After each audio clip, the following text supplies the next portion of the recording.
Daily Punjabi देख रहे सारे दर्शकों का प्रोग्राम अज का मसला बहुत बहुत स्वागत दोस्तों। मसला इस ये है कि पंजाब का जोड़ा उद्योग है उसकी की स्थिति है। सो असी आम तौर पर देखते हैं कि चीज़ां जिहड़ियां उसकी कॉस्ट बढ़ रही है, किस तरीके दे नाल बाजार दे विच जिहड़ियां इंडस्ट्री हैगी है उसकी किस तरीके दे नाल की चुनौतियां की दुश्वारियां पेश आ रही हैं। सो अज का मसला प्रोग्राम दे विच असीं इस विषय उत्ते चर्चा करांगे कि सनती जिहड़ी साडी दुनिया है उसनूं की दरपेश चुनौतियां ने। सो इस विषय उत्ते गलबात करन वास्ते असीं अपने स्टूडियो बहुत ही खास माहिर मेहमान बुलाए है। सब तो पहला तारुफ मेरे नाल बैठे हैं डॉक्टर कमलजीत सिंह जी जो कि फाउंडर चेयरमैन है ग्रीन प्लैनेट सर, बहुत बहुत स्वागत है सर तुहाडा। और नाल बैठे हैं श्री नवतेज सिंह जी जो कि उद्योगिक बिजनेस के नाल संबंधित है, बहुत बहुत स्वागत है सर तुहाडा। सो चर्चा शुरू करते हैं सब तो पहला सर कि पंजाब की अगर इंडस्ट्री की गल करिए ओवरऑल जिहड़ा व्यू है परसैप्शन है तुहाडा की नज़रिया है? संजीव जी अज का जिहड़ा विषा तुसीं बड़ा अनोखा ते बड़मुला विषा है। अज की डेट दे विच जिहड़ा पंजाब की गल करां तो पंजाब दे विच इंडस्ट्री बहुत पिछे जा चुकी है जी। जे आपां गल करिए अज तो 30-40 साल पहलां तो साडी इंडस्ट्री बहुत अगे सी, पर जे आपां ओवरऑल कल पूरे दुनिया नूं छड्ड के कले इंडिया की ही गल करिए, साडे भारत की गल करिए तो साडा बहुत पिछे रह गए हाँ असीं जी। क्योंकि ये बहुत सारे चैलेंजेज आ रहे हैं साडे इस इंडस्ट्री नूं पंजाब दे विच। ये विच कई सारियां चीज़ां सानूं देखण दी लोड़ आ जिहदे विच चाहे वो लेबर आ चाहे वो वधदी हुई कीमतां हैगियां। सब तो वड्डा कारण ये भी एक हैगा असीं सिर्फ सड़कों के उत्ते या रेल के साधनों उत्ते ही अपने बिजनेस को बढ़ा रहे हैं। किते ना किते बहुत ज़्यादा चुनौतियां चैलेंजेस जिहड़े इंडस्ट्री पंजाब की खास करके फेस कर रही। सर मैं नवतेज जी तुहाडे कोलों कि पंजाब दे विच जिद्दां हुणे गल होई कि असीं पिछले समय दे विच किसी वेले नंबर 1 ते भी असीं भारत च रहे। सो अज असीं 23वें नंबर ते शायद पहुँच गए, खिस के 28वें नंबर ते पहुँच गए। सो की कारण रहे और किस तरीके दे नाल असीं इंडस्ट्री जिहड़ी इसनूं दोबारा पैरां ते लिया सकदे? संजीव जी जिस तरह आप गल कर रहे हैं कि किसी समय कमल जी भी ने दसिया कि पंजाब साडा 1 नंबर ते हुंदा सी सनअत दे मतलब फील्ड दे विच, पर अज जेकर असी 2010-11 की गल कर ली असी बहुता पिछे ना भी जाइए तो 2010-11 पंजाब दे जिहड़ा वैट कलैक्शन सी जिन्हों असी कहने भी इंडस्ट्री तो जिहड़ा इकट्ठा हुंदा सीगा पैसा वो तकरीबन 12,000 करोड़ हुंदा सी। ते जे असी अज की गल करते हैं जिहड़ा हुण साडा करंट ईयर निकलिया जिहड़ा पिछला साल लंघिया तो साडे जिहड़े कलैक्शन है GST सिर्फ 17,000 करोड़ रुपया हुई है। तो जे असी 2-3 फैक्टर विच काउंट कर लीए कि अपना इन्फ्लेशन ही काउंट कर ली भी घट्टो घट्ट 5% प्रति साल जिहड़ा है हर साल जिहड़े दूसरा रॉ मटेरियल जिस तरह महंगा हो गया, साडे डीजल पेट्रोल महंगे गए, हर चीज़ महंगी हो गई है। तो असल विच असी 2010-11 तो भी थल्ले जा चुके हैं जी असलीयत विच जिहड़ा है। तो ये कई कारणों करके एक कारण तो नहीं हुंदा किसी भी चीज़ का भी जिहड़ियां पिछलियां इस वेले जिहड़ा मोटा तौर पर तत्थ जिहड़ा आ रहा मैं तुहाडे कोलों नवतेज जी कि यूक्रेन रशिया की वार का भी किते इंपैक्ट आ, डीजल के प्राइस जिहड़े वध रहे। सो ये किन्ना क एक कारण इमीडिएट कारण तुसीं मनदे होए इस चीज़? इमीडिएट कारण संजीव जी अजे तो नहीं मन्निया जा सकता क्योंकि जेकर असी गल करिए भी जिहड़े साडे डीजल जां उहदे रेट वधे तो तकरीबन 8-8.5 रुपये अजे वधिया है। इहदा इंपैक्ट तो आने वाले समय में महसूस होना ही होना है, परंतु जिहड़ियां सरकार दीयां नीतियां जिहड़ियां कि पंजाब दे विच खास करके सनअत पक्षी नहीं रहियां जी पिछले कई सालों तो, जिहदा खमियाजा अज साडी सनअत जिहड़ी पंजाब दी भुगत रही है। तो पिछलियां सरकारां ने भी वादे किए कि असीं जी 1 लाख करोड़ की इन्वेस्टमेंट पंजाब विच सनअतां विच करवा दी है।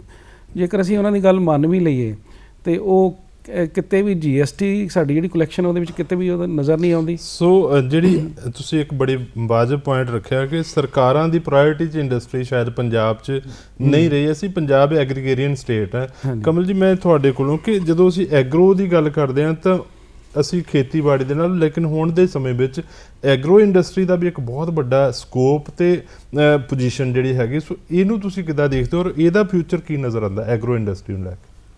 संजीव जी अगर एग्रो इंडस्ट्री की गल करिए चाहे वो कंपैना बनाने होवे चाहे वो किसी भी खेतीबाड़ी दे आपां मशीनां की गल करिए तो पंजाब पहले नंबर दे उत्ते हुंदा सी।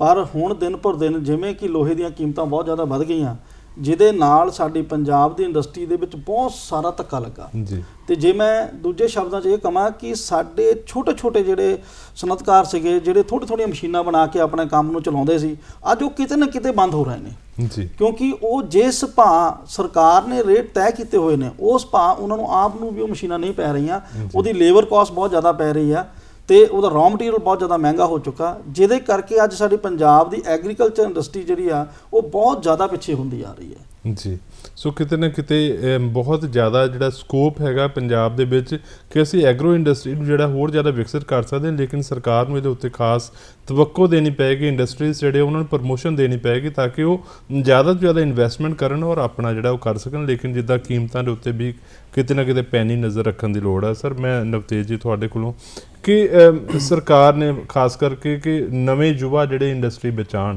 ਸਟਾਰਟਅਪ ਜਾਂ ਇਹੋ ਜਿਹੀਆਂ ਬਹੁਤ ਸਾਰੀਆਂ ਸਕੀਮਾਂ ਦਿੱਤੀਆਂ ਕਿ ਅੱਜ ਦਾ ਯੂਥ ਜਿਹੜਾ ਇਹਨਾਂ ਸਕੀਮਾਂ ਦਾ ਫਾਇਦਾ ਉਠਾ ਪਾ ਰਿਹਾ, ਜੇ ਨਹੀਂ ਉਠਾ ਪਾ ਰਿਹਾ ਤਾਂ ਕਿੱਥੇ ਕਮੀ ਤੁਸੀਂ ਦੇਖਦੇ ਹੋ? ਸੰਜੀਵ ਜੀ ਇਹ ਗੱਲ ਬਿਲਕੁਲ ਠੀਕ ਹੈ ਕਿ ਸਰਕਾਰ ਆਪਣੇ ਵੱਲੋਂ ਯਤਨ ਕਰਦੀ ਹੈ ਵੀ ਇਹ ਬੜਾ ਵਧੀਆ ਯਤਨ ਹੈ, ਉਪਰਾਲਾ ਹੈ ਕਿ ਸਟਾਰਟਅਪ ਜਿਹੜਾ ਕੋਈ ਨਵਾਂ ਆਈਡੀਆ ਕੋਈ ਲੈ ਕੇ ਆਵੇ ਨੌਜਵਾਨ ਤੇ ਉਹਨਾਂ ਨੂੰ ਉਤਸ਼ਾਹਿਤ ਕਰਦੀ ਹੈ। ਬੈਂਕਾਂ ਨੂੰ ਵੀ ਉਹਨਾਂ ਨੇ ਨਿਰਦੇਸ਼ ਜਾਰੀ ਕੀਤੇ ਨੇ, ਪਰ ਮੈਂ ਇਹ ਸਮਝਦਾ ਕਿ ਜਿਹੜੇ ਨੌਜਵਾਨ ਨੇ ਉਹਨਾਂ ਨੂੰ ਸ਼ਾਇਦ ਇਹ ਹੀ ਨਹੀਂ ਪਤਾ ਕਿ ਅਸੀਂ ਜਾਣਾ ਕਿੱਥੇ ਹੈ, ਕਿਹਦੇ ਕੋਲ ਜਾਈਏ, ਕਿਹਦੇ ਨਾਲ ਗੱਲ ਕਰੀਏ ਸਟਾਰਟਅਪ ਬਾਰੇ। ਜੀ ਗੱਲਾਂ ਤਾਂ ਹੋ ਜਾਂਦੀਆਂ ਹਾਂਜੀ ਤੁਸੀਂ ਆਓ ਜੀ ਸਿੰਗਲ ਵਿੰਡੋ ਕਲੀਅਰੈਂਸ ਹੈ, ਪਰ ਅਸਲ ਵਿੱਚ ਹੁੰਦੀ ਨਹੀਂ ਹੈ।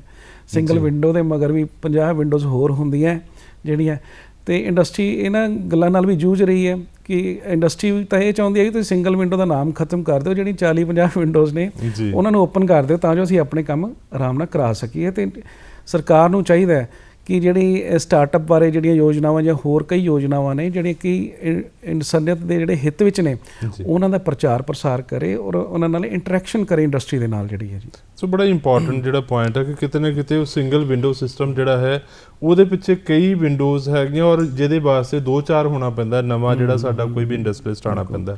ਸੋ ਇਹਨੂੰ ਸਿੰਪਲੀਫਾਈ ਕਰਨ ਦੀ ਕਿਤੇ ਨਾ ਕਿਤੇ ਲੋੜ ਹੈਗੀ। ਸਰਕਾਰ ਇਸ ਨੂੰ ਸਿੰਪਲੀਫਾਈ ਕਰਨ ਦੇ ਬੜੇ ਵਾਰੀ ਐਲਾਨ ਵੀ ਕਰਦੀ ਔਰ ਬਹੁਤ ਵਾਰੀ ਇਹੋ ਜਿਹੀਆਂ ਬਿਜ਼ਨਸ ਸਮਿਟਸ ਗਵਰਨਮੈਂਟ ਆਰਗੇਨਾਈਜ਼ ਕਰਦੀ ਹੈ ਕਿ ਅਸੀਂ ਇੰਡਸਟਰੀਜ਼ ਜਿਹੜੇ ਆ ਉਹਨਾਂ ਦੀਆਂ ਜੋ ਸਮੱਸਿਆਵਾਂ ਉਸ ਨੂੰ ਹੱਲ ਕਰਾਂਗੇ, ਵੈਟ ਰਿਫੰਡ ਕਰਾਂਗੇ। ਇਹ ਬਿਜ਼ਨਸ ਸਮਿਟ ਜਿਹੜੀਆਂ ਉਹ ਕਿੰਨੀਆਂ ਕੁ ਕਾਰਗਰ ਹੁੰਦੀਆਂ ਜਾਂ ਕਿੰਨਾ ਕੁ ਉਸ ਮੌਕੇ 'ਤੇ ਆਦਾਨ ਪ੍ਰਦਾਨ ਵਿਚਾਰਾਂ ਦਾ ਹੁੰਦਾ? ਸੰਜੀਵ ਜੀ, ਜੇ ਮੈਂ ਇਹਨਾਂ ਮੀਟਿੰਗਾਂ ਦੀ ਗੱਲ ਕਰਾਂ ਜਾਂ ਇਹਨਾਂ ਚੀਜ਼ਾਂ ਸੈਮੀਨਾਰਾਂ ਦੀ ਗੱਲ ਕਰਾਂ ਤੇ ਪੰਜਾਬ ਦੇ ਵਿੱਚ ਬਹੁਤ ਘੱਟ ਨੇ ਜੀ। ਤੇ ਜਿਵੇਂ ਆਪਾਂ ਗੱਲ ਕਰ ਰਹੇ ਸੀਗੇ ਕਿ ਸਟਾਰਟਅਪ ਦੀ, ਤੇ ਇਹ ਗੱਲ ਨਵਤੇਜ ਜੀ ਨਾਲ ਮੈਂ 100% ਸ਼ੋਰ ਹਾਂ ਕਿ ਅਗਰ ਸਾਡੇ ਜਿਹੜੇ ਯੂਥ ਆ ਜਿਨ੍ਹਾਂ ਨੇ ਸਾਡੀ ਇੰਡਸਟਰੀ ਨੂੰ ਅੱਗੇ ਲੈ ਕੇ ਜਾਣਾ, ਉਹਨਾਂ ਦੇ ਕਾਲਜਾਂ ਦੇ ਵਿੱਚ ਜਾ ਕੇ ਇਹਦਾ ਪ੍ਰਚਾਰ ਔਰ ਪ੍ਰਸਾਰ ਕਰਨਾ ਬਹੁਤ ਜ਼ਰੂਰੀ ਹੈ। ਦੂਸਰੀ ਗੱਲ ਆ ਜਾਂਦੀ ਆ ਸਾਡੇ ਪੰਜਾਬ ਦੇ ਵਿੱਚ ਜਿਹੜੇ ਸਨਅਤਕਾਰਾਂ ਦੇ ਮੇਲੇ ਆ, ਜਿਵੇਂ ਕਿ ਦੂਜੀਆਂ ਸਟੇਟਾਂ ਆਪਾਂ ਗੱਲ ਕਰੀਏ ਚਾਹੇ ਮਹਾਰਾਸ਼ਟਰ ਜਾਂ ਕਿਸੇ ਵੀ ਗੁਜਰਾਤ ਹੋ ਗਿਆ, ਆਪਾਂ ਜਿਨ੍ਹਾਂ ਸਟੇਟਾਂ ਦੀ ਗੱਲ ਕਰਦੇ ਹਾਂ ਸਾਡੇ ਇੰਡੀਆ ਦੇ ਬਹੁਤ ਹਾਈ ਲੈਵਲ ਤੇ ਜਾ ਰਹੀਆਂ, ਪਰ ਉੱਥੇ ਤੁਸੀਂ ਇਹ ਦੇਖੋ ਇਹ ਸਨਅਤਕਾਰਾਂ ਦੇ ਬਹੁਤ ਸਾਰੇ ਮੇਲੇ ਲੱਗਦੇ ਨੇ। ਉਹ ਆਪਸ ਦੇ ਵਿੱਚ ਜਦੋਂ ਲੋਕ ਆਪਸ ਦੇ ਵਿੱਚ ਮਿਲਦੇ ਨੇ, ਅਲੱਗ ਇੰਡਸਟਰੀਜ਼ ਤੋਂ ਇੰਡਸਟਰੀਜ਼ ਮਿਲਦੇ ਤੇ ਉਹਨਾਂ ਦੇ ਬਿਜ਼ਨਸ ਨੂੰ ਬਹੁਤ ਸਾਰਾ ਉਹਨਾਂ ਨੂੰ ਬੈਨੀਫਿਟ ਮਿਲਦਾ, ਨਵੇਂ ਚੀਜ਼ਾਂ ਸਿੱਖਣ ਨੂੰ ਮਿਲਦੀਆਂ, ਡਿਜੀਟਲੀ ਆਪਾਂ ਬਹੁਤ ਅੱਗੇ ਜਾ ਸਕਦੇ ਹਾਂ। ਪਰ ਪੰਜਾਬ ਕਿਤੇ ਨਾ ਕਿਤੇ ਇਹਨਾਂ ਚੀਜ਼ਾਂ 'ਚ ਬਹੁਤ ਜ਼ਿਆਦਾ ਪਿੱਛੇ ਆ। ਜੇ ਮੈਂ ਗੱਲ ਕਰਾਂ ਤਾਂ ਬਹੁਤ ਕਿਰੋਸਰ ਐਗਰੀਕਲਚਰ ਦੇ ਕੁਝ ਚੰਦ ਇੱਕ ਪ੍ਰਾਈਵੇਟ ਸੰਸਥਾਵਾਂ ਹੈਗੀਆਂ ਜਿਹੜੀਆਂ ਕਿ ਕੁਝ ਮੇਲੇ ਕਰਾ ਰਹੀਆਂ, ਪਰ ਜੇ ਸਰਕਾਰੀ ਤੌਰ ਤੇ ਦੇਖਾਂ ਤਾਂ ਇਹਦੇ ਵਿੱਚ ਕਿਤੇ ਨਾ ਕਿਤੇ ਸਾਨੂੰ ਕੰਮ ਕਰਨ ਦੀ ਲੋੜ ਹੈ। ਸਰਕਾਰ ਨੂੰ ਇਹਦੇ ਵਿੱਚ ਬਹੁਤ ਜ਼ਿਆਦਾ ਕਿਤੇ ਨਾ ਕਿਤੇ ਐਕਟਿਵ ਰੋਲ ਜਿਹੜਾ ਹੈ ਉਹ ਪਲੇ ਕਰਨਾ ਹੋਏਗਾ ਤਾਂ ਕਿ ਸਾਡਾ ਉਦਯੋਗ ਜਗਤ ਜਿਹੜਾ ਉਹ ਪ੍ਰਫੁੱਲਿਤ ਹੋ ਸਕੇ। ਜਦੋਂ ਉਦਯੋਗ ਪ੍ਰਫੁੱਲਿਤ ਹੋਏਗਾ ਤਾਂ ਨਵੇਂ-ਨਵੇਂ ਐਵੀਨਿਊਜ਼, ਨਵੇਂ-ਨਵੇਂ ਰੁਜ਼ਗਾਰ ਦੇ ਮੌਕੇ ਮਿਲਣਗੇ ਔਰ ਸਾਡਾ ਯੂਥ ਜਿਹੜਾ ਕਿਤੇ ਨਾ ਕਿਤੇ ਉਹ ਸਹੀ ਡਾਇਰੈਕਸ਼ਨ 'ਚ ਜਾ ਸਕਦਾ ਹੈ। ਸਰ ਪੰਜਾਬ ਇੱਕ ਬਾਰਡਰ ਸਟੇਟ ਹੈ, ਲਾਅ ਐਂਡ ਆਰਡਰ ਕਿੰਨਾ ਕੁ ਮਹੱਤਵਪੂਰਨ ਫੈਕਟਰ ਹੁੰਦਾ ਕਿਸੇ ਇੰਡਸਟਰੀ ਨੂੰ ਗਰੋ ਕਰਨ ਵਾਸਤੇ? ਸੋ ਇਹਨੂੰ ਕਿੱਦਾਂ ਦੇਖਦੇ? ਸੰਜੀਵ ਜੀ, ਕਿਤੇ ਵੀ ਇੰਡਸਟਰੀ ਲੱਗੀ ਹੋਵੇ, ਸਨਅਤ ਲੱਗੀ ਹੋਵੇ ਜਾਂ ਨਵੀਂ ਇੰਡਸਟਰੀ ਆਉਣੀ ਹੋਵੇ ਜਾਂ ਨਵੀਂ ਇਨਵੈਸਟਮੈਂਟ ਆਉਣੀ ਹੋਵੇ ਤਾਂ ਜਿਹੜਾ ਇਨਵੈਸਟਰ ਹਮੇਸ਼ਾ ਇਹ ਸੋਚਦਾ ਕਿ ਉਹ ਜਿੱਥੇ ਮੈਂ ਜਾ ਰਿਹਾ ਜਾਂ ਮੈਂ ਫੈਕਟਰੀ ਲਾਉਣੀ ਹੈ ਉੱਥੇ ਲਾਅ ਐਂਡ ਆਰਡਰ ਦੀ ਸਥਿਤੀ ਉਹ ਸਭ ਤੋਂ ਪਹਿਲਾਂ ਚੈੱਕ ਕਰਦਾ ਹੈ। ਮੈਂ ਇੱਕ ਛੋਟੀ ਜਿਹੀ ਮਿਸਾਲ ਦਿੰਦਾ, ਸਾਰਿਆਂ ਨੂੰ ਸਾਨੂੰ ਪਤਾ ਹੈ ਕਿ ਟਾਟਾ ਨੇ ਜਿਹੜੀ ਉਹ ਨੈਨੋ ਕਾਰ ਦਾ ਪਲਾਂਟ ਵੈਸਟ ਬੰਗਾਲ 'ਚ ਲਗਾਇਆ ਜੀ, ਤੇ ਉੱਥੇ ਜੋ ਉਹਨਾਂ ਦੀ ਹਾਲਤ ਕੀਤੀ ਗਈ ਤੇ ਇਕੱਲਾ ਟਾਟਾ ਨਹੀਂ ਪਲਾਂਟ ਉੱਥੋਂ ਚੁੱਕ ਕੇ ਲੈ ਕੇ ਗਿਆ। ਅੱਜ ਉਸ ਗੱਲ ਨੂੰ ਮੇਰੇ ਖਿਆਲ 'ਚ 12-13 ਸਾਲ ਹੋ ਗਏ ਨੇ, ਦੁਬਾਰਾ ਉੱਥੇ ਕੋਈ ਵੱਡੀ ਇੰਡਸਟਰੀ ਨੇ ਕਦਮ ਨਹੀਂ ਰੱਖਿਆ। ਸੋ ਕਿਤੇ ਨਾ ਕਿਤੇ ਲਾਅ ਐਂਡ ਆਰਡਰ ਜਿਹੜਾ ਬੜਾ ਸਭ ਤੋਂ ਮਹੱਤਵਪੂਰਨ ਲਾਅ ਐਂਡ ਆਰਡਰ ਹੈ ਜੀ। ਤੇ ਕਿਉਂਕਿ ਅੱਜ ਕੱਲ੍ਹ ਕੀ ਹੋ ਰਿਹਾ ਕਿ ਜਿਸ ਤਰ੍ਹਾਂ ਅਸੀਂ ਲੁਧਿਆਣੇ ਫੋਕਲ ਪੁਆਇੰਟ ਦੀ ਗੱਲ ਕਰਦੇ ਹਾਂ ਤਾਂ ਉੱਥੇ ਜੇਕਰ ਮੰਨ ਲਓ 8 ਵਜੇ ਤੋਂ ਬਾਅਦ ਵਰਕਰ ਨੇ ਘਰ ਜਾਣਾ ਹੋਵੇ ਨਾ ਜੀ, ਤੇ ਉਹਨੂੰ ਡਰ ਲੱਗਿਆ ਰਹਿੰਦਾ ਵੀ ਮੈਨੂੰ ਕਿਤੇ ਰਾਹ 'ਚ ਰੋਕ ਕੇ ਲੁੱਟਾਂ ਖੋਹਾਂ ਆਮ ਹੋ ਗਈਆਂ ਨੇ ਜਿਹੜੀਆਂ, ਪਰ ਸਾਡੀਆਂ ਮਤਲਬ ਅਸੀਂ ਐਸੋਸੀਏਸ਼ਨ ਨੇ ਕਈ ਐਪਲੀਕੇਸ਼ਨਾਂ ਵੀ ਦਿੱਤੀਆਂ ਪਰ ਕੋਈ ਸੁਣਵਾਈ ਨਹੀਂ ਹੋ ਰਹੀ। ਸੋ ਇਹ ਇੱਕ ਮਹੱਤਵਪੂਰਨ ਫੈਕਟਰ ਹੈ ਕਿ ਇੰਡਸਟਰੀ ਦੀ ਗਰੋਥ ਵਾਸਤੇ ਸੂਬੇ ਦਾ ਕਾਨੂੰਨ ਵਿਵਸਥਾ ਜਿਹੜੀ ਹੈ ਉਹ ਬੜੀ ਇੰਪੋਰਟੈਂਟ ਰੋਲ ਪਲੇ ਕਰਦੀ।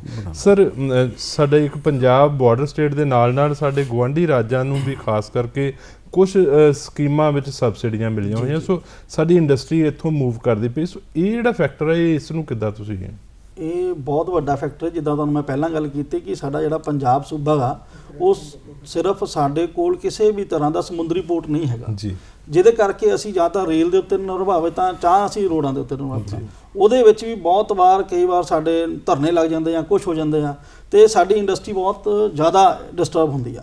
ਉਸ ਤੋਂ ਬਾਅਦ ਦੂਸਰਾ ਫੈਕਟਰ ਜਿਹੜਾ ਬਹੁਤ ਵੱਡਾ ਹੈਗਾ, ਚਾਹੇ ਉਹ ਹਿਮਾਚਲ ਦੀ ਗੱਲ ਕਰੀਏ ਜਾਂ ਕਿਸੇ ਨਾਲ ਦੀਆਂ ਮੋਢੀਆਂ ਸਟੇਟਾਂ ਦੀ ਗੱਲ ਕਰੀਏ, ਉੱਥੇ ਬਹੁਤ ਜ਼ਿਆਦਾ ਸਬਸਿਡੀਜ਼ ਮਿਲ ਜਾਂਦੀਆਂ ਤੇ ਹਰ ਇੱਕ ਇਸ ਟਾਈਮ ਇੰਨਾ ਜ਼ਿਆਦਾ ਕੰਪੀਟੀਸ਼ਨ ਆ ਚੁੱਕਾ ਹੈ ਕਿ ਜਿਹਦੇ ਵਿੱਚ ਇੱਕ ਇੰਡਸਟਰੀਲਿਸਟ ਉਹ ਇਹ ਦੇਖਦਾ ਕਿ ਮੈਨੂੰ ਕਿੱਥੇ 4 ਪੈਸੇ ਬਚ ਸਕਦੇ ਆ ਤੇ ਜੇ ਉਹਨੂੰ ਲੱਗਦਾ ਕਿ 100 ਕਿਲੋਮੀਟਰ ਦੂਰ ਤੇ, ਕਿਉਂਕਿ ਸਾਡੀ ਸਟੇਟ ਬਹੁਤ ਛੋਟੀ ਜਿਹੀ ਆ, ਜੇ ਆਪਾਂ ਜਲੰਧਰ ਬੈਠੇ ਹਾਂ, ਜਲੰਧਰ ਤੋਂ ਮੇਰਾ ਖਿਆਲ 120 ਕਿਲੋਮੀਟਰ ਡਾਇਆਮੀਟਰ ਦੇ ਵਿੱਚ ਸਾਡਾ ਪੰਜਾਬ ਮੁੱਕ ਜਾਂਦਾ ਤੇ ਅੱਜ ਦੀ ਡੇਟ ਦੇ ਵਿੱਚ ਅਗਰ 120 ਕਿਲੋਮੀਟਰ ਜਾਣਾ ਹੋਵੇ ਤਾਂ ਮਸੀਂ 2-3 ਘੰਟੇ ਦੀ ਗੱਲ ਆ ਤੇ ਹਰ ਇੱਕ ਇੰਡਸਟਰੀ ਵਾਲਾ ਸੋਚਦਾ ਕਿ ਮੈਂ ਅਗਰ 2 ਘੰਟੇ ਜਾਣ ਤੋਂ ਬਾਅਦ ਮੈਨੂੰ ਇੱਕ ਬੈਨੀਫਿਟ ਹੋ ਸਕਦਾ ਹੈਗਾ। ਤੇ ਬਹੁਤ ਸਾਰੀ ਮੂਵ ਸਾਡੀ ਜਿਹੜੀ ਅੱਛੀ ਇੰਡਸਟਰੀ ਸੀਗੀ, ਚਾਹੇ ਉਹ ਫਾਰਮਾਸਿਊਟੀਕਲ ਦੀ ਸੀ, ਚਾਹੇ ਉਹ ਬਹੁਤ ਸਾਰੇ ਫਰਟੀਲਾਈਜ਼ਰ ਦੀ ਸੀਗੀ, ਉਹ ਸਾਰੀ ਮੂਵ ਕਰਕੇ ਹਿਮਾਚਲ ਦੇ ਵਿੱਚ ਜਾਂ ਹਰਿਆਣੇ ਦੇ ਵਿੱਚ ਜਾ ਵਜੀ ਤੇ ਜਿਹਦੇ ਕਰਕੇ ਉਹ ਕਿਤੇ ਨਾ ਕਿਤੇ, ਜਿਵੇਂ ਕਿ ਨਵਤੇਜ ਜੀ ਨੇ ਗੱਲ ਕੀਤੀ, ਸਾਡੇ ਪਿਛਲੇ 10 ਸਾਲਾਂ ਦੇ ਉੱਤੋਂ ਸਾਡਾ ਵੈਟ ਜਾਂ GST ਨਹੀਂ ਵਧਿਆ। ਉਹਦਾ ਸਭ ਤੋਂ ਵੱਡਾ ਕਾਰਨ ਇਹ ਵੀ ਹੈਗਾ ਜੀ, ਕਿਉਂਕਿ ਸਾਡੀ ਬਹੁਤ ਸਾਰੀ ਇੰਡਸਟਰੀ, ਅੱਛੀ ਇੰਡਸਟਰੀ ਦੂਸਰੀਆਂ ਸਟੇਟਾਂ ਵਿੱਚ ਮੂਵ ਹੋਣ ਕਰਕੇ ਸਾਡਾ ਜਿਹੜਾ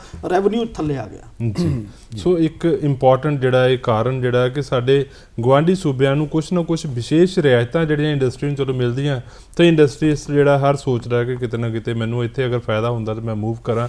ਸੋ ਇਹ ਵੀ ਸਾਡੀ ਇੰਡਸਟਰੀ ਦੇ ਵਾਸਤੇ ਬਹੁਤ ਵੱਡਾ ਸੈਟਬੈਕ ਹੈ। ਸਰ ਮੈਂ ਤੁਹਾਡੇ ਕੋਲੋਂ ਜਦੋਂ ਕੰਪੀਟੀਸ਼ਨ ਦੀ ਅਸੀਂ ਗੱਲ ਕਰਦੇ ਪਏ, ਅਸੀਂ ਗੁਆਂਢੀ ਰਾਜਾਂ ਨਾਲ ਵੀ ਕੰਪੀਟ ਕਰਦੇ ਪਏ ਔਰ ਇੱਕ ਬਹੁਤ ਵੱਡਾ ਕੰਪੀਟੀਸ਼ਨ ਸਾਡਾ ਚਾਈਨਾ ਦੇ ਨਾਲ ਵੀ, ਜਿਹੜਾ ਫ੍ਰੀ ਵਰਲਡ ਦੇ ਵਿੱਚ ਜਦੋਂ ਅਸੀਂ ਗੱਲ ਕਰਦੇ ਤਾਂ ਇਸ ਵੇਲੇ ਫ੍ਰੀ ਮਾਰਕੀਟ ਦੇ ਵਿੱਚ ਚਾਈਨਾ ਜਿਹੜਾ ਬਹੁਤ ਜ਼ਿਆਦਾ ਇੰਡਸਟਰੀਅਲ ਸੈਟਬੈਕ ਲਗਾਉਂਦਾ। ਸੋ ਇਹ ਜਿਹੜਾ ਫੈਕਟਰ ਹੈਗਾ ਇਸ ਨੂੰ ਤੁਸੀਂ ਕਿੱਦਾਂ ਦੇਖਦੇ ਹੋ? ਸੰਜੀਵ ਜੀ, ਮੈਨੂੰ ਮੌਕਾ ਮਿਲਿਆ, ਮੈਂ ਚਾਈਨਾ ਵੀ 2-3 ਵਾਰ ਜਾ ਕੇ ਆਇਆ, ਤਾਈਵਾਨ ਜਾ ਕੇ ਆਇਆ ਜੀ, ਤੇ ਮੈਂ ਉੱਥੋਂ ਦੀ ਇੰਡਸਟਰੀ ਨੂੰ ਵਾਚ ਕੀਤਾ ਜੀ, ਓਬਜ਼ਰਵ ਕੀਤਾ, ਜਿੰਨਾ ਵੀ ਮੈਂ ਕਰ ਸਕਿਆ ਮੈਂ ਆਪਣਾ ਐਕਸਪੀਰੀਅੰਸ ਆਪ ਜੀ ਨਾਲ ਸ਼ੇਅਰ ਕਰ ਲੈਣਾ ਜੀ। ਉਹਨਾਂ ਦੇਸ਼ਾਂ ਵਿੱਚ ਸਾਊਥ ਕੋਰੀਆ ਹੋ ਗਿਆ, ਤਾਈਵਾਨ ਹੋ ਗਿਆ, ਚਾਈਨਾ ਹੋ ਗਿਆ, ਇਹ ਦੇਸ਼ ਕਿਉਂ ਅੱਗੇ ਨਿਕਲ ਗਏ? ਕਿਉਂਕਿ ਉਹਨਾਂ ਵਿੱਚ ਨਾ ਜੇ ਅਸੀਂ ਮਸ਼ੀਨਰੀ ਦੀ ਗੱਲ ਕਰੀਏ, ਕਿਸੇ ਵੀ ਤਰ੍ਹਾਂ ਦੀ ਮਸ਼ੀਨਰੀ ਦੀ, ਉੱਥੇ ਕਲਸਟਰ ਸਿਸਟਮ ਚੱਲਦਾ ਜੀ ਜਿਹੜਾ। ਤੇ ਜੇਕਰ ਅਸੀਂ ਨਾਰਥ ਇੰਡੀਆ ਦੀ ਗੱਲ ਕਰਦੇ ਹਾਂ, ਖਾਸ ਕਰਕੇ ਪੰਜਾਬ ਦੀ ਮੈਂ ਗੱਲ ਕਰਾਂਗਾ, ਤੇ ਸਾਡੇ ਇੱਥੇ ਤਾਂ ਇਹ ਰੁਝਾਨ ਹੀ ਨਹੀਂ ਕਲਸਟਰ ਸਿਸਟਮ ਦਾ। ਕਲਸਟਰ ਸਿਸਟਮ ਦਾ ਮਤਲਬ ਇਹ ਹੈ ਕਿ ਜੇ ਕੋਈ ਮਸ਼ੀਨ ਬਣਾਉਣੀ ਹੈ ਤਾਂ ਜਿਹੜੀ ਉਹਨੂੰ ਰਿਕੁਆਇਰਡ ਮਸ਼ੀਨਰੀ ਚਾਹੀਦੀ ਬਣਾਉਣ ਵਾਸਤੇ, ਉਹ ਇੱਕ ਬੰਦਾ ਇਨਵੈਸਟਮੈਂਟ ਨਹੀਂ ਕਰਦਾ, 7-8 ਬੰਦੇ ਜਾਂ 10 ਬੰਦੇ ਮਿਲ ਕੇ ਉਹ ਇੱਕ ਮਸ਼ੀਨ ਬਣਾਉਂਦੇ, ਉਹ ਆਪਣੀ ਅਲੱਗ-ਅਲੱਗ ਪੁਰਜੇ ਬਣਾਉਂਦੇ ਆ ਤੇ ਆਪਸ ਵਿੱਚ ਉਹ ਪ੍ਰੋਫਿਟ ਜਿਹੜਾ ਸ਼ੇਅਰ ਕਰਦੇ ਆ। ਇਹ ਜਿਹੜਾ ਕਲਚਰ ਹੈ, ਤੁਸੀਂ ਜੇਕਰ ਗੁਜਰਾਤ ਵਿੱਚ ਚੱਲ ਜਾਓ ਜਾਂ ਸਾਊਥ ਵਿੱਚ ਚੱਲ ਜਾਓ, ਸਾਡੇ ਇੰਡੀਆ ਵਿੱਚ ਜਿਹੜਾ ਹੈ, ਉੱਥੇ ਬਹੁਤ ਵਧੀਆ ਇਹ ਸਿਸਟਮ ਬਣ ਪਿਆ, ਚੱਲਦਾ ਪਿਆ। ਜਦੋਂ ਤੱਕ ਅਸੀਂ ਆਪਣੀ ਸੋਚ ਨਹੀਂ ਬਦਲਾਂਗੇ ਨਾ ਸੰਜੀਵ ਜੀ, ਪੰਜਾਬ 'ਚ ਤਾਂ ਇਹ ਹਾਲਾਤ ਹੈ। ਮੈਂ ਪਿੱਛੇ ਜੇ ਕੋਈ 4-5 ਸਾਲ ਪਹਿਲਾਂ ਇਹ ਸਿਸਟਮ ਸ਼ੁਰੂ ਕਰਨ ਦਾ ਯਤਨ ਕੀਤਾ ਆਪਣੀ ਫੈਕਟਰੀ ਵਾਸਤੇ, ਤਾਂ ਮੈਨੂੰ 6 ਮਹੀਨੇ ਬਾਅਦ ਪਤਾ ਲੱਗਾ ਉਹ ਬੰਦੇ ਨੇ ਤਾਂ ਜੀ ਆਪ ਹੀ ਮਸ਼ੀਨ ਬਣਾਉਣੀ ਸ਼ੁਰੂ ਕਰ ਦਿੱਤੀ ਹੈ ਜੀ। ਤਾਂ ਉਹਦੇ ਨਾਲ ਕੀ ਹੁੰਦਾ ਕਿ ਬੰਦਾ ਨਾ ਮਤਲਬ ਝਿਜਕਦਾ ਵੀ ਅਸੀਂ, ਹਾਂ, ਮਤਲਬ ਇਹਨਾਂ ਗੱਲਾਂ ਕਰਕੇ। ਦੂਸਰੀ ਇੱਕ ਗੱਲ ਹੋਰ ਵੀ ਹੈ ਕਿ ਅਸੀਂ ਪੰਜਾਬ 'ਚ ਜਿਹੜੀ ਇੰਡਸਟਰੀ ਚੱਲਦੀ ਹੈ ਸਾਡੀ, ਬਹੁਤੀ ਰਾਮਗੜੀਆ ਜਿਹੜੀ ਕੌਮ ਹੈ, ਤੇ ਰਾਮਗੜੀਆ ਕੌਮ ਦੀ ਜਿਹੜੀ ਵਿਜ਼ਨ ਹੈ, ਕੁਛ ਰਾਮਗੜੀਆ ਤਾਂ ਬਹੁਤ ਅੱਗੇ ਨਿਕਲ ਗਈ ਹੈ ਇੰਡਸਟਰੀ, ਜੇ ਅਸੀਂ ਬਾਕੀ ਇੰਡੀਆ ਦੀ ਇੰਡਸਟਰੀ ਨਾਲ ਕੰਪੇਅਰ ਕਰਦੇ ਹਾਂ। ਪਰੰਤੂ ਮੈਜੋਰਿਟੀ ਜਿਹੜੀ ਸਾਡੀ ਇੰਡਸਟਰੀ ਆ, ਉਹ ਇਹ ਸੋਚਦੀ ਹੈ ਜਿਹੜੀ ਮਸ਼ੀਨਰੀ ਉਹਨਾਂ ਦੀ ਅੱਜ ਤੋਂ 30-40 ਸਾਲ ਪਹਿਲਾਂ ਉਹਨਾਂ ਦੇ ਪਿਤਾ ਹੀ ਲਾ ਕੇ ਗਏ ਸਨ, ਅਸੀਂ ਉਹਨਾਂ ਨਾਲ ਹੀ ਕੰਮ ਕਰਦੇ, ਅਸੀਂ ਉਹਦੇ ਅੱਗੇ ਮੂਵ ਕਰਦੇ ਹਾਂ ਔਰ ਨਵਾਂ ਵਿੱਚ ਐਡ ਅਪ ਸ਼ਾਇਦ ਹਜੇ ਤੱਕ ਨਹੀਂ ਕਰ, ਅਸੀਂ ਨਵੀਂ ਟੈਕਨੋਲੋਜੀ ਅਡਾਪਟ ਹੀ ਨਹੀਂ ਕਰ ਰਹੇ ਬੇਸਿਕਲੀ। ਸੋ ਟੈਕਨੋਲੋਜੀ ਜਿਹੜੀ ਹੈ ਇਸ ਨੂੰ ਕਿਤੇ ਨਾ ਕਿਤੇ ਉਹਦੇ ਨਾਲ ਹੀ ਚੱਲਣਾ ਪਏਗਾ, ਤਾਂ ਹੀ ਇੰਡਸਟਰੀ ਜਿਹੜੀ ਹੈ ਉਹ ਹੋਰ ਜ਼ਿਆਦਾ ਪ੍ਰਫੁੱਲਿਤ ਕਰੇਗੀ। ਸਰ ਇੱਕ ਸਭ ਤੋਂ ਵੱਡਾ ਚੈਲੰਜ ਜਿਹੜਾ ਇੰਡਸਟਰੀ ਦੇ ਸਾਹਮਣੇ ਇਸ ਵੇਲੇ ਵੀ ਆਉਂਦਾ ਕਿ ਸਾਨੂੰ ਸਕਿਲਡ ਵਰਕਰ ਨਹੀਂ ਮਿਲਦੇ। ਸਰਕਾਰ ਨੇ ਬਹੁਤ ਸਾਰੀਆਂ ਯੋਜਨਾਵਾਂ ਇਹੋ ਜਿਹੀਆਂ ਬਣਾਈਆਂ, ਚਾਹੇ ਉਹ ਸਕਿੱਲ ਇੰਡੀਆ ਹੋਵੇ। ਸੋ ਇੰਡਸਟਰੀ ਵਾਸਤੇ ਜਿਹੜਾ ਯੂਥ ਚਾਹੀਦਾ, ਕੀ ਉਹ ਸਾਨੂੰ ਸਕੂਲਾਂ ਕਾਲਜਾਂ ਵਿੱਚ ਉਸ ਤਰੀਕੇ ਦੇ ਨਾਲ ਉਹਨਾਂ ਨੂੰ ਪੜ੍ਹਾਇਆ ਵੀ ਜਾਂਦਾ, ਜਾਂ ਇੰਡਸਟਰੀ ਦਾ ਔਰ ਐਜੂਕੇਸ਼ਨ ਇੰਸਟੀਟਿਊਸ਼ਨ ਦਾ ਆਪਸ ਕੋਆਰਡੀਨੇਸ਼ਨ ਜਿਹੜਾ ਉਹ ਕਿਸ ਲੈਵਲ 'ਤੇ ਹੋਣਾ ਚਾਹੀਦਾ? ਇਹਨੂੰ ਤੁਸੀਂ ਕਿਸ ਤਰੀਕੇ ਨਾਲ? ਸਾਡੇ ਸੰਜੀਵ ਜੀ, ਇਹ ਬਹੁਤ ਵੱਡਾ ਇੱਕ ਗੈਪ ਲੈ ਕੇ ਕਹੂੰਗਾ ਮੈਂ।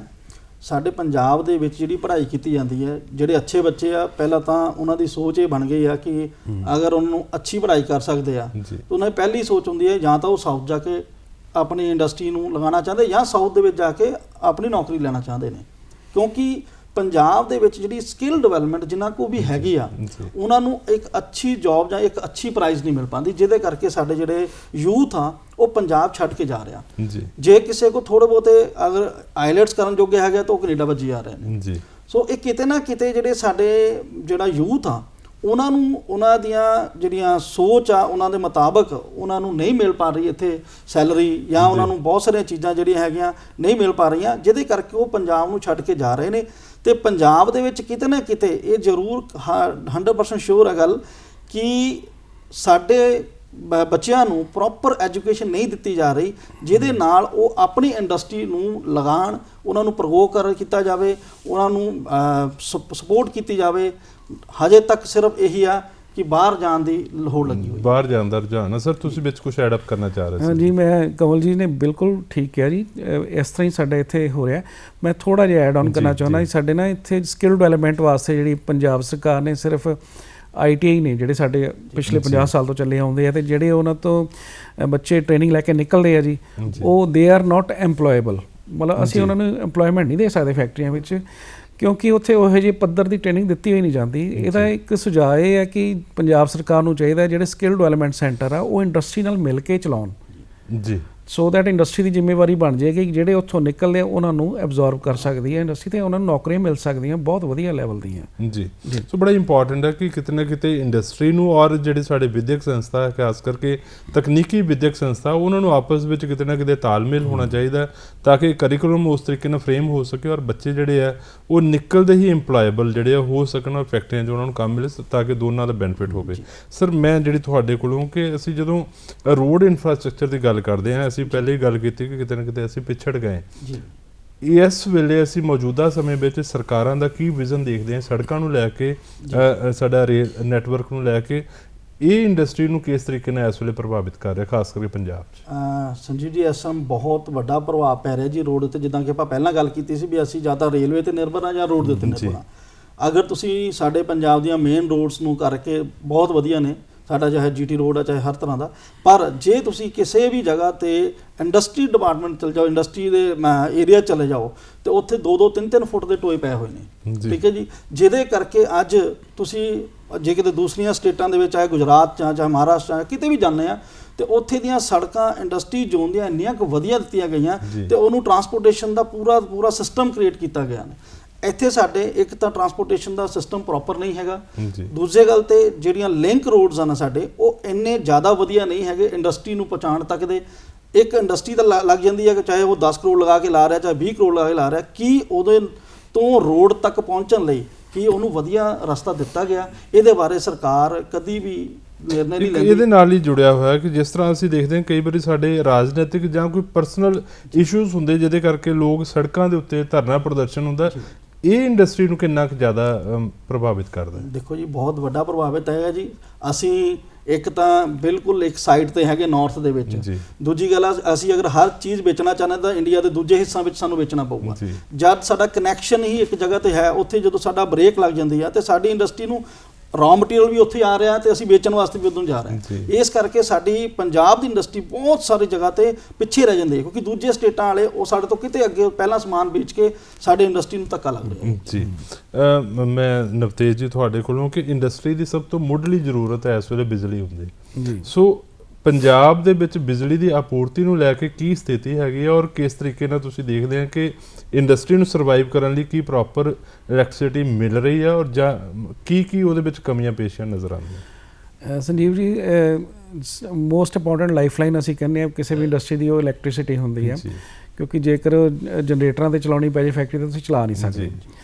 ਤੇ ਪੰਜਾਬ ਦੇ ਸਿਚੁਏਸ਼ਨ ਇਹ ਹੈ ਕਿ ਇਸ ਵੇਲੇ ਅਜੇ ਗਰਮੀ ਸ਼ੁਰੂ ਹੋਈ ਹੈ ਜੀ, ਥੋੜ੍ਹੀ ਜਿਹੀ ਢੰਗ ਨਾਲ ਹੁਣ ਪੈਣੀ ਸ਼ੁਰੂ ਹੋਈ ਹੈ ਤੇ ਕੱਟ ਲੱਗਣੇ ਸ਼ੁਰੂ ਹੋ ਗਏ ਨੇ ਇੰਡਸਟਰੀ ਦੇ ਵਿੱਚ ਜਿਹੜੇ ਹੈ। ਤੇ ਜੇ ਅਸੀਂ ਬਾਹਰ ਚੱਲ ਜਾਈਏ ਇੰਡਸਟਰੀਅਲ ਏਰੀਆ ਤੋਂ ਤਾਂ ਉੱਥੇ ਤਾਂ ਹੋਰ ਵੀ ਬੁਰਾ ਹਾਲ ਹੈ। ਤੇ ਉੱਪਰੋਂ ਜਿਹੜਾ ਸਾਡਾ ਡੀਜ਼ਲ ਹੈ ਇਸ ਵੇਲੇ 100 ਰੁਪਏ ਲੀਟਰ ਨੂੰ ਟੱਚ ਕਰ ਰਿਹਾ, ਤੇ ਜਦੋਂ ਮਤਲਬ ਇਸ ਕਰਕੇ ਜਿਹੜੀ ਹਾਲਾਤ ਹੈ ਇਸ ਵੇਲੇ ਇੰਡਸਟਰੀ ਨੂੰ ਦੋਹਰੀ ਨਹੀਂ ਤੀਹਰੀ ਮਾਰ ਪੈ ਰਹੀ ਹੈ ਕਈ ਕਾਰਨਾਂ ਕਰਕੇ। ਰॉ ਮਟੀਰੀਅਲ ਡਬਲ ਮਹਿੰਗਾ, ਡੀਜ਼ਲ ਇੰਨਾ ਜ਼ਿਆਦਾ ਮਹਿੰਗਾ ਹੋ ਗਿਆ, ਉੱਪਰੋਂ ਬਿਜਲੀ ਨਹੀਂ ਹੈਗੀ। ਅੱਛਾ, ਬਿੱਲ ਉੱਥੇ ਦੇ ਉੱਥੇ ਰਹਿਣੇ ਨੇ, ਬਿੱਲਾਂ ਨੂੰ ਕੋਈ ਫਰਕ ਨਹੀਂ ਪੈ ਰਿਹਾ, ਉਹ ਤਾਂ ਮਿਨੀਮਮ ਉਹਨੇ ਲਾਈ ਜਾਣੇ ਆ।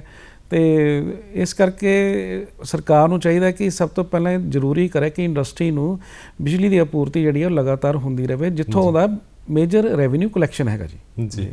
ਸੋ ਬਿਜਲੀ ਜਿਹੜੀ ਹੈ ਬਹੁਤ ਇੰਪੋਰਟੈਂਟ ਲਾਈਫ ਲਾਈਨ ਅਗਰ ਕਿਸੇ ਇੰਡਸਟਰੀ ਦੀ ਅਸੀਂ ਕਹਿ ਸਕਦੇ ਹਾਂ ਤਾਂ ਇਲੈਕਟ੍ਰਿਸਿਟੀ ਹੈ। ਸੋ ਇਸ ਤੋਂ ਬਗੈਰ ਕੋਈ ਵੀ ਇੰਡਸਟਰੀ ਜਿਹੜੀ ਉਹ ਸਰਵਾਈਵ ਨਹੀਂ ਕਰ ਸਕਦੀ। ਸਰਕਾਰਾਂ ਹਮੇਸ਼ਾ ਕੋਸ਼ਿਸ਼ ਕਰਦੀਆਂ ਕਿ ਅਸੀਂ ਇਸ ਤਰੀਕੇ ਨਾਲ ਬਿਜਲੀ ਜਿਹੜੀ ਪ੍ਰੋਵਾਈਡ ਕਰੀਏ, ਲੇਕਿਨ ਹਜੇ ਤੱਕ ਪੰਜਾਬ ਜਿਹੜਾ ਸ਼ਾਇਦ ਉਹਦੇ ਵਿੱਚ ਅਸੀਂ ਇਲੈਕਟ੍ਰਿਸਿਟੀ ਸਰਪਲਸ ਨਹੀਂ ਹੋ ਪਾਏ। ਸੋ ਬਹੁਤ ਜ਼ਿਆਦਾ ਕੰਮ ਕਰਨ ਦੀ ਲੋੜ ਹੈ। ਸਰ, ਜਦੋਂ ਇੰਡਸਟਰੀ ਦੀ ਅਸੀਂ ਗੱਲ ਕਰਦੇ ਹਾਂ ਤਾਂ ਇੱਕ ਸਾਡੇ ਸਮਾਜ ਦਾ ਬੜਾ ਵੱਡਾ ਸੈਗਮੈਂਟ ਹੈ ਜਿਹਨੂੰ ਅਸੀਂ ਔਰਤ ਵਰਗ ਕਹਿੰਦੇ ਆ। ਵੂਮਨ ਐਂਟਰਪ੍ਰੈਨਿਓਰਸ ਦੀ ਜਿਹੜੀ ਸਥਿਤੀ ਜਾਂ ਕਿੰਨੀ ਕੁ ਕੰਟਰੀਬਿਊਸ਼ਨ ਹੈ ਇੰਡਸਟਰੀ ਵਿੱਚ, ਲੜਕੀਆਂ ਜੇ ਬਹੁਤ ਜ਼ਿਆਦਾ ਅੱਗੇ ਨਹੀਂ ਆ ਪਾ ਰਹੀਆਂ ਤਾਂ ਕੀ ਕਾਰਨ? ਬਿਲਕੁਲ ਗੱਲ ਸਹੀ ਹੈ ਜੀ। ਸਾਡੇ ਪੰਜਾਬ ਦਾ ਜਿਹੜਾ ਇੱਕ ਬੱਚੇ ਨੂੰ ਪਰਵਰਿਸ਼ ਕਰਨ ਦਾ ਇਸ ਟਾਈਮ ਜਿਹੜਾ ਚੱਲ ਰਿਹਾ ਨਾ, ਉਹਦੇ ਵਿੱਚ ਕੁੜੀਆਂ ਨੂੰ ਸਿਰਫ ਅੱਜ ਵੀ ਹਜੇ ਤੱਕ ਸਾਡੇ ਮਾਂ-ਬਾਪ ਦੀ ਸੋਚ ਬਣੀ ਹੋਈ ਆ ਕਿ ਕੁੜੀ ਨੂੰ ਅੱਛਾ ਪੜ੍ਹਾਉਣ ਦਾ ਮਕਸਦ ਕੀ ਆ ਕਿ ਅੱਛੇ ਘਰ ਵਿੱਚ ਵਿਆਹੀ ਜਾਣਾ ਜਾਂ ਉਹਨੂੰ ਕਿਸੇ ਬਾਹਰ ਭੇਜ ਦਿੱਤਾ ਜਾਣਾ। ਤੇ ਹਜੇ ਵੀ ਨੋ ਡਾਊਟ ਸਾਡੇ ਪੰਜਾਬ ਦੇ ਵਿੱਚ ਵੀ ਕੁੜੀਆਂ ਹੁਣ ਨੌਕਰੀ ਪੇਸ਼ੇ ਵਿੱਚ ਆ ਚੁੱਕੀਆਂ ਨੇ, ਪਰ ਕਿਤੇ ਨਾ ਕਿਤੇ ਜਦੋਂ ਗੱਲ ਆਉਂਦੀ ਆ ਵੀ ਤੂੰ ਆਪਣਾ ਬਿਜ਼ਨਸ ਕਰਨਾ ਚਾਹੁੰਦੀ ਆ ਤੇ ਛੋਟੇ ਛੋਟੇ ਜਿਵੇਂ ਕਿ ਚਾਹੇ ਬੁਟੀਕ ਹੋ ਗਏ ਨੇ ਜਾਂ ਇਹਨਾਂ ਤੱਕ ਹੀ ਸੀਮਤ ਰਹਿ ਗਈਆਂ ਨੇ, ਕਿਉਂਕਿ ਸਾਡੇ ਔਰਤਾਂ ਨੂੰ ਪੂਰਾ ਸਪੋਰਟ ਨਹੀਂ ਦਿੱਤਾ ਜਾਂਦਾ ਘਰ ਵੱਲੋਂ। ਮੈਂ ਸਭ ਤੋਂ ਪਹਿਲਾਂ ਕਹੂੰਗਾ ਘਰ ਵੱਲੋਂ ਹੀ ਇਹ ਕਿਹਾ ਜਾਂਦਾ ਨਹੀਂ ਤੂੰ ਨਹੀਂ ਕਰ ਸਕਦੀ, ਤੂੰ ਕੁੜੀ ਆ ਹਜੇ, ਤੇਰੇ ਕੋਲ ਇੰਨਾ ਜ਼ਿਆਦਾ ਰਿਸਕ ਲਿਆ ਨਹੀਂ ਜਾਣਾ। ਬਟ ਅਗਰ ਅਸੀਂ ਦੂਜੀਆਂ ਸਟੇਟਾਂ ਦੀ ਗੱਲ ਕਰੀਏ ਤੇ ਅੱਜ ਬਹੁਤ ਸਾਰੀਆਂ ਇੱਦਾਂ ਦੀਆਂ ਮੈਂ ਨਾਮ ਗਿਣਾ ਦਾਂਗਾ ਕਿ ਜਿਹਦੇ ਵਿੱਚ ਕੁੜੀਆਂ ਨੇ ਆ ਕੇ 1000 ਜਾਂ 2-2000 ਕਰੋੜ ਦੀ ਇੰਡਸਟਰੀ ਖੜੀ ਕੀਤੀ ਹੈ। ਤੇ ਸਾਡੇ ਕਿਤੇ ਨਾ ਕਿਤੇ ਮੌਕਾ ਮਿਲੇਗਾ ਤੇ ਜ਼ਰੂਰ ਆਪਣੇ ਆਪ ਨੂੰ ਸਾਬਤ ਕਰਨਗੇ। ਸਰ, ਮੈਂ ਤੁਹਾਡੇ ਕੋਲੋਂ ਕਿ ਸਰਕਾਰ ਨੇ ਇਸ ਚੀਜ਼ ਨੂੰ ਕਿ ਅਸੀਂ ਚਾਈਨਾ ਦੇ ਨਾਲ ਵੀ ਕੰਪੀਟ ਕਰਨਾ ਜਾਂ ਪੂਰੀ ਦੁਨੀਆ ਵਿੱਚ ਕਿਤੇ ਨਾ ਕਿਤੇ ਅਸੀਂ ਇੱਕ ਫ੍ਰੀ ਟ੍ਰੇਡ ਦੇ ਵਿੱਚ ਇਸ ਵੇਲੇ ਚੱਲਣਾ, ਮੇਕ ਇਨ ਇੰਡੀਆ ਦੀ ਗੱਲ ਕੀਤੀ, ਇਹ ਜਿਹੜੀ ਯੋਜਨਾ ਕਿੰਨੀ ਕੁ ਕਾਰਗਰ ਹੋਈ ਔਰ ਇਹਦੇ ਨਾਲ ਸਾਡਾ ਉਦਯੋਗ ਜਿਹੜਾ ਉਹ ਕਿੰਨਾ ਕੁ ਪ੍ਰਫੁੱਲਿਤ ਹੋ ਰਿਹਾ? ਜੀ ਸੰਜੀਵ ਜੀ, ਗੱਲ ਹੁੰਦੀ ਹੈ ਕਿ ਜਿਹੜਾ ਸਾਡਾ ਨੇਤਾ ਕੋਈ ਵੀ ਹੈ ਜੀ, ਉਹਦੀ ਵਿਜ਼ਨ ਕੀ ਹੈ ਜੀ। ਭਾਰਤ ਦੇਸ਼ ਤੇ ਚਲੋ ਖੈਰ ਇਹ ਪਲੇਟਫਾਰਮ ਇੱਦਾਂ ਦਾ ਸਾਡੇ ਪ੍ਰਧਾਨ ਮੰਤਰੀ ਜੀ ਉਹਨਾਂ ਨੇ ਇੱਕ ਮੇਕ ਇਨ ਇੰਡੀਆ ਦਾ ਨਾਅਰਾ ਦਿੱਤਾ ਹੈ ਜੀ, ਤੇ ਉਹ ਚਾਹੇ ਇੰਡਸਟਰੀ ਤੋਂ ਪਹਿਲਾਂ ਵੀ ਮੌਜੂਦ ਸੀਗੀ ਭਾਰਤ ਦੇਸ਼ ਦੇ ਵਿੱਚ ਜਿਹੜੀ ਹੈ, ਪਰੰਤੂ ਇੱਕ ਜਿਹੜਾ ਪੋਲੀਟੀਕਲ ਲੀਡਰ ਹੁੰਦਾ, ਰਾਜਨੇਤਾ ਹੁੰਦਾ, ਜਦੋਂ ਕੋਈ ਉਹ ਝੰਡਾ ਲੈ ਕੇ ਚੱਲਦਾ ਹੈ ਤੇ ਉਹਦੇ ਮਾਇਨੇ ਬਦਲ ਜਾਂਦੇ। ਕੁਛ ਆਪਣੇ ਅੰਦਰ ਜਿਹੜੇ ਸਾਡੀ ਸਨਅਤ ਹੈ ਜਾਂ ਹੋਰ ਜਿਹਨਾਂ ਵਾਸਤੇ ਵੀ ਦਿੱਤਾ ਜਾਂਦਾ ਉਹਨਾਂ ਦੇ ਅੰਦਰ ਉਤਸ਼ਾਹ ਤਾਂ ਆਉਂਦਾ ਹੀ ਆਉਂਦਾ। ਇਹ ਬੜੀ ਇੱਕ ਨੈਚੁਰਲੀ ਚੀਜ਼ ਹੈਗੀ ਆ। ਤੇ ਮੇਕ ਇਨ ਇੰਡੀਆ 'ਚ ਇਹ ਵੀ ਉਹਨਾਂ ਨੇ ਕੁਛ ਨਾ ਕੁਛ ਜਿਹੜਾ ਆਪਣੀ ਜਿਸ ਤਰ੍ਹਾਂ ਕੋਈ ਅਸੀਂ ਟੈਕਨੋਲੋਜੀ ਅਪਗ੍ਰੇਡੇਸ਼ਨ ਕਰਨੀ ਹੈ, ਆਪਣੀ ਫੈਕਟਰੀ ਦੀ ਕਰਨੀ ਹੈ ਜਾਂ ਕੁਛ ਕਰਨੀ ਹੈ, ਤੇ ਉਹ ਸਕੀਮਸ ਵੀ ਤਾਂ ਸਾਨੂੰ ਅਵੇਲੇਬਲ ਕਰਵਾ ਰਹੇ ਆ ਜਿਹੜੀਆਂ। ਇਹ ਬੜੀ ਅੱਛੀ ਗੱਲ ਹੈ।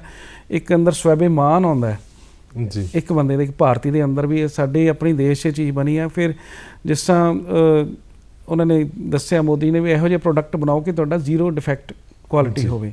ਕੁਛ ਨਾ ਕੁਛ ਤਾਂ ਪ੍ਰੇਰਿਤ ਇਹ ਚੀਜ਼ਾਂ ਕਰਦੀਆਂ ਨੇ ਜੀ ਜਿਹੜੀਆਂ। ਬੜਾ ਇੰਪੋਰਟੈਂਟ ਹੈ ਕਿ ਕਿਤੇ ਨਾ ਕਿਤੇ ਬੀਇੰਗ ਇੰਡੀਅਨ ਸਾਨੂੰ ਜਿਹੜਾ ਉਹ ਪ੍ਰਾਊਡ ਵੀ ਫੀਲ ਹੁੰਦਾ ਕਿ ਅਸੀਂ ਇਹੋ ਜਿਹੀ ਚੀਜ਼ ਪ੍ਰੋਡਕਟ ਜਿਹੜਾ ਸਾਡਾ ਬਣਾਈਏ ਕਿ ਦੁਨੀਆ ਵਿੱਚ ਜਿਹੜਾ ਸਾਡਾ ਪ੍ਰੋਡਕਟ ਜਿਹੜਾ ਉਸ ਦਾ ਸਿੱਕਾ। ਸਮਾਂ ਬੜੀ ਤੇਜ਼ੀ ਦੇ ਨਾਲ ਜਿਹੜਾ ਚੱਲ ਰਿਹਾ ਸਰ, ਇਸ ਵੇਲੇ ਇੱਕ ਚੈਲੰਜ ਇਹ ਵੀ ਹੈ ਕਿ ਸਾਡੀ ਲੇਬਰ ਜਿਹੜੀ ਹੈਗੀ ਹੈ ਉਹ ਵੀ ਬੜੀ ਐਕਸਪੈਂਸਿਵ, ਜਾਂ ਕਿਸ ਤਰੀਕੇ ਦੇ ਨਾਲ ਇਹ ਜਿਹੜਾ ਇਸ਼ੂ ਇਸ ਨੂੰ ਕਿੱਦਾਂ ਤੁਸੀਂ ਦੇਖਦੇ ਹੋ? ਬਿਲਕੁਲ ਸੰਜੀਵ ਜੀ, ਇਸ ਸਮੇਂ ਲੇਬਰ ਜਿੱਦਾਂ ਆਪਾਂ ਬਹੁਤ ਸਾਰੀਆਂ ਦੂਜੀਆਂ ਸਟੇਟਾਂ 'ਚੋਂ ਲੇਬਰ ਸਾਡੇ ਇੱਥੇ ਪੰਜਾਬ 'ਚ ਆ ਕੇ ਕੰਮ ਕਰ ਰਹੀ ਹੈ। ਜਿਵੇਂ ਜਲੰਧਰ ਦੀ ਗੱਲ ਕਰਾਂਗਾ ਤਾਂ ਜਲੰਧਰ ਦੇ ਵਿੱਚ ਸਾਡੇ ਚਮੜੇ ਨੂੰ ਲੈ ਕੇ ਆਪਾਂ ਲੈਦਰ ਇੰਡਸਟਰੀ ਬਹੁਤ ਵੱਡੀ ਸੀ, ਹੈਂਡ ਟੂਲ ਇੰਡਸਟਰੀ ਬਹੁਤ ਵੱਡੀ ਸੀਗੀ। ਇਸ ਤੋਂ ਇਲਾਵਾ ਢਲਾਈ ਦਾ ਕੰਮ ਬਹੁਤ ਜ਼ਿਆਦਾ ਸੀ। ਤੇ ਅੱਜ ਵੀ ਸਾਡੇ ਪੰਜਾਬ ਦੇ ਵਿੱਚ ਢਲਾਈ ਦੇ ਜਿਹੜੇ ਬੰਦੇ ਕੰਮ ਕਰਨ ਵਾਲੇ ਉਹ ਜਾਂ ਤਾਂ ਯੂਪੀ ਤੋਂ ਜਾਂ ਬਿਹਾਰ ਤੋਂ ਨੇ। ਠੀਕ ਹੈ, ਜਿੱਦਾਂ ਹੁਣ ਉਹਨਾਂ ਸਟੇਟਾਂ ਦੇ ਵਿੱਚ ਕੰਮਕਾਰ ਦੀਆਂ ਸਰਕਾਰਾਂ ਉੱਤੇ ਜ਼ੋਰ ਦੇਣ ਲੱਗ ਪਈ, ਉੱਥੇ ਇੰਡਸਟਰੀ ਨੂੰ ਬੜਾਵਾ ਦੇਣ ਲੱਗ ਪਈ, ਜਿਹਦੇ ਕਰਕੇ ਸਾਡੀ ਜਿਹੜੀ ਇੱਥੇ ਦੀ ਲੇਬਰ ਆ ਉਹ ਘਟ ਗਈ ਇੱਥੇ ਵਾਪਸ ਆਉਣੀ। ਤੇ ਜਿਸ ਕਰਕੇ ਸਾਡੀ ਇੰਡਸਟਰੀ ਦੇ ਵਿੱਚ ਲੇਬਰ ਦੀ ਇੰਨੀ ਜ਼ਿਆਦਾ ਘਾਟ ਚੱਲ ਰਹੀ ਆ ਕਿ ਉਹਨਾਂ ਨੂੰ ਡਬਲ ਪੈਸੇ ਦੇ ਕੇ ਸਾਡੇ ਜਿਹੜੇ ਹੈਗੇ ਆ ਇੰਡਸਟਰੀਜ਼ ਲੈ ਕੇ ਆ ਰਹੇ ਨੇ।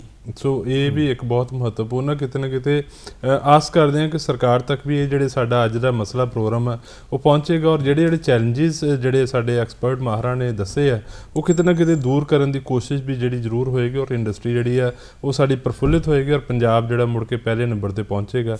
ਇਸ ਪੋਜ਼ਿਟਿਵ ਨੋਟ ਦੇ ਨਾਲ ਸਾਡੇ ਨਾਲ ਗੱਲਬਾਤ ਕਰਨ ਲਈ ਬਹੁਤ ਬਹੁਤ ਸ਼ੁਕਰੀਆ ਸਰ, ਧੰਨਵਾਦ।